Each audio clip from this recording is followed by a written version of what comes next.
Hi, I'm Monica, your host of Real Talk and Real Estate. And today I have Bruce Dorsey with NFM Lending. And the topic today is taking the myth out of buying a home. So, for many folks, they're on the fence. They want to figure out whether or not they're ready to buy. So, when it comes to renting versus owning, just want to briefly talk about the benefits of home ownership. And I kind of compare it to dating. Like renting is like dating, short term, no commitment, right? Versus purchasing where it's like you're married, you have something official, you have benefits, right? So with ownership, Put a ring on it. right, putting the ring on it, putting the key on it. So with that, you have more control, right? You can actually change, add on to the property. You can leverage renting out your basement for additional income, maybe even renting a room for additional income. You have tax benefits. You can write off the interest. You may have a home-based business, and you can use your home office as a write-off. You will definitely get equity as long as you've been in the home. So again, that faithful relationship that you have with paying on your mortgage and getting equity in your home, that shows commitment, and you actually have more control. So definitely, it's not as hard as you think in terms of getting pre-qualified. You just need to know what the steps are. So I'm so excited to have Bruce here to give more insight on that. So if you could just share, there's several type of loan options. Can you explain the difference between FHA and conventional? Absolutely. So, and again, FHA and conventional are going to be your two biggest loan products out there, and at least in this area, the DMV area. And what I recommend for my clients, it all depends on your credit rating. If you have excellent credit, good to excellent credit, 680, 720, I'm going to recommend the conventional.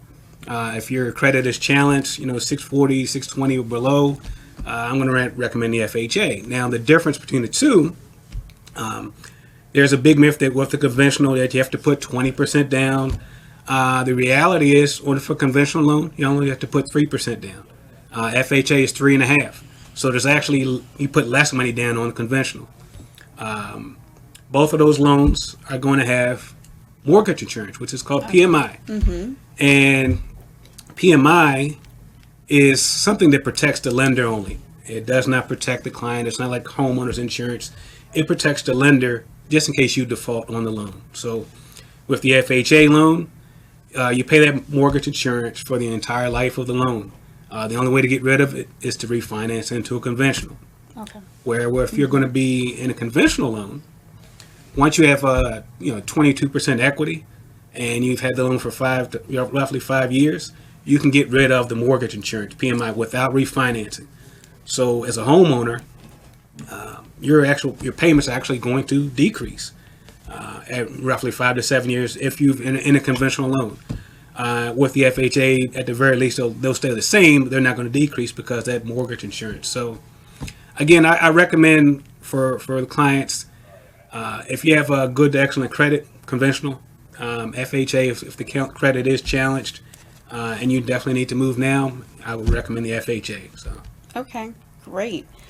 And how about fixed versus variable? My personal opinion is go with the fixed, Absolutely. right, for safety, security. A lot of folks got hemmed up with adjustable rate mortgages. So what are your thoughts on that? So prior to the housing crash, there was not as much regulation. In 2010, the Dodd-Frank Act went into effect. The industry's been a lot cleaner since then. That being the case, or that being said, I'm still not a fan of the adjustable rate, the ARM product. Most people that are doing ARMs are investors. They may be buying a house as an investment home, maybe to rent it out or to flip and sell it eventually. A fixed rate is going to be just that. If you have a 30-year loan, the rate is going to be fixed for the entire 30 years. So your principal and interest does not change whatsoever. With the ARM product, depending on the type of ARM that you have, the rate may change every 2 years, up to a certain period of time. Typically, most ARM products have a cap of 5 adjustment periods. So you may start at 3%. 2 years later, that loan could be at 4%. 2 years after that, you could be at 5%. On the other side, it could actually go down. So, and then it is going to be based on the LIBOR or index, the LIBOR index. So, again, the fixed rate is something that I definitely recommend if you're a first-time home buyer, secondary house. If this is going to be your primary residence, definitely recommend a fixed rate loan. Or if you're an investor, you may want to look at the ARM product. So, Okay, thank you for that. We have two questions from our viewer audience. And Lisa from Dallas, she writes, how long does she have to wait to purchase after a foreclosure? okay, it's a great question. Foreclosures, depending on the loan product, if you are doing an FHA loan, it's going to be a 3-year period. If you're a veteran, you're looking at a 2-year period. That being said, there are some brokered loans to where you can actually purchase a house 1 or 2 days out of foreclosure. The trick of those brokered loans is, and that's brokered means something we can do, but it's going to have more caveats, more guidelines to it, where you're going to have to put down more money, and that can be anywhere from 20 to 30%. But most people that are doing a foreclosure don't have that money, but it is an option. But in general, FHA is 3 years. VA is going to be 2 years. The conventional loan, depending on the circumstances, is going to be roughly 3 years, from 3 to 4 years from the period. Mm-hmm. The trick I've seen with foreclosures is you have to go by the date that was actually recorded. Okay. You may have the process may start, let's say if you're doing a foreclosure now and it starts now, that may not be recorded for another 6 months to a year. So we have to go by that recording date, not the date that it started. So, Okay. yeah. Okay. Then Janice from Suitland, Maryland, she asked, how long does she have to wait to be considered a first-time homebuyer again here in the state of Maryland? Okay, so in the state of Maryland, so there's a big myth that if you haven't owned a house in 3 years, that you are a first-time homebuyer. In the state of Maryland, as a first-time homebuyer, if you've never owned a house, never been on a deed, you get a discount on the transfer taxes charged from the state of Maryland. It's a one-time thing. Okay.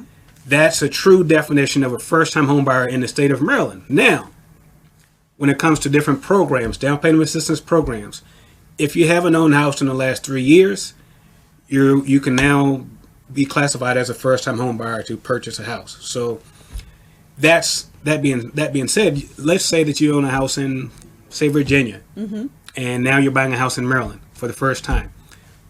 Maryland's going to classify you as a first-time homebuyer and give you the discount on the transfer taxes. However, because you own a house already, you will not qualify for most programs because you currently own a house now. So it's a little bit tricky. Okay, but good to know.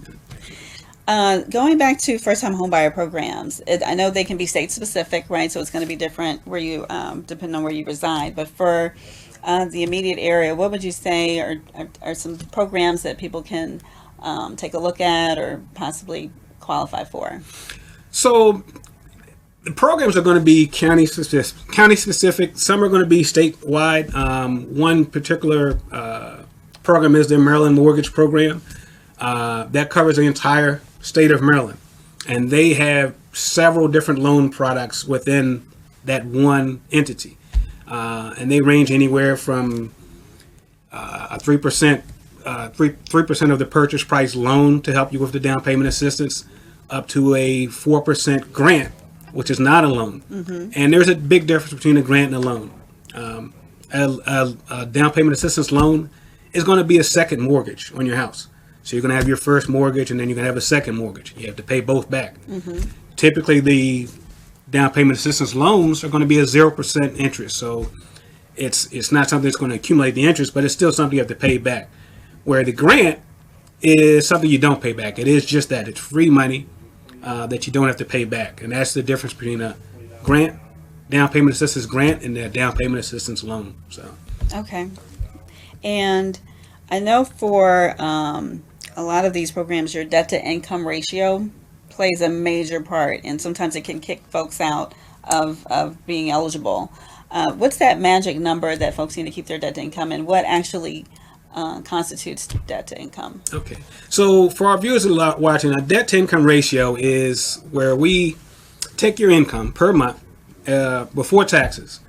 We look at all of the liabilities on the credit report, plus the new proposed mortgage, and we divide, we add those two together, and then we divide it from your income, and we get a percentage. Depending on the loan you're doing, FHA, VA, you can go up to 57% of your income. That gives you a lot of buying power. So that's, I want to backtrack a little bit. That may be another reason why some clients may go, why I may suggest going FHA, because you can go up to 57%. Okay. Where with the conventional, you're going to be capped at 50%. So again, 50% of your income, 50% of your buying power versus 57%. Some clients will need that extra 7 to get the house of their dreams. So okay, great. And student loans, not my favorite thing, but does pop up. And when we talk about the home buying process, what does that look like for buyers who still have student loans? So the one thing I say with student loans is a lot of clients think that because they're deferred that, it's not going to be a factor. They're not making payments on it. We don't have to count it. Well, nothing could be more from the opposite. It's the opposite of that. It's that we have to, if you have a student loan and you're not actually making fully amortized payments, and what that means is the monthly payment has to cover the principal and interest together. If the minimum amount is not covering that principal and interest, or if the loans are deferred, then we need to take 1% of the balance, and that's what we factor in as a monthly payment. So a lot of people may have, let's say, 40 or 50,000 in student loan debt. If you have 50,000 in student loan debt, 1% of that is $500. We have to count that as a $500 a month payment, unless you have it fully amortized. So that's one thing I would suggest doing when you are in the process of buying a house. If you have a lot of student loan debt, get it set up to where you're making the principal and interest payments, wherever that minimum amount is, because that's the number we can use in the debt to income ratio qualifications. Thank you for that. So I'm going to close out when it comes to all the costs that come into play when purchasing a home. There's the earnest money deposit, right? It's 1% of the purchase price. Down payment, you talked about that, whether it's FHA or conventional, could be between 3 and 3.5%. And then closing costs. And it's a lot of times people get that deer in the headlights look like, closing costs? What do you mean? What do you mean closing costs? So roughly how much would folks need to earmark for that if you put that in a... So in the state of Maryland, yeah, or the DMV area in particular, if you're a first-time home buyer and you have, that fairly good credit we talked about, the 640 FHA and VA, or FHA, 680, 720 for a conventional loan, you're typically going to need 8.5% is the total amount you're going to need. That covers the down payment and closing costs. So a lot of viewers may not know the difference between the two. The down payment is the amount that you put down on the house. Closing costs is all of the costs that you pay to the third-party entities in the transaction. You're going to have a title company. You're going to have a credit report. You're going to have a lender. Property taxes, we have to set up an escrow account for that. Homeowners insurance, a survey, and appraisal. Those are all costs. Right. So that definitely adds up. So yes. So they need to call you, Bruce. That's a lot of information. We just hit the bare minimum. So if folks want to call you, how would they reach you or contact you? Thank you, Monica. So the best way to reach me is my mobile. I always have it with me. That number is 443-722-1652. Again, 443-722-1652. Or you can go to my website. I do have a website. It's NFM Lending, and it's nfmlending.com/B Dorsey, and it's BDORSEY. So again, thank you, Bruce, for your time. We appreciate you and your knowledge. Again, if you know anyone who's looking to buy, sell, or invest in real estate, feel free to call me. I'm at 202-912-0017. And again, remember, you can do all things through Christ who strengthens you and me. And thank you for watching.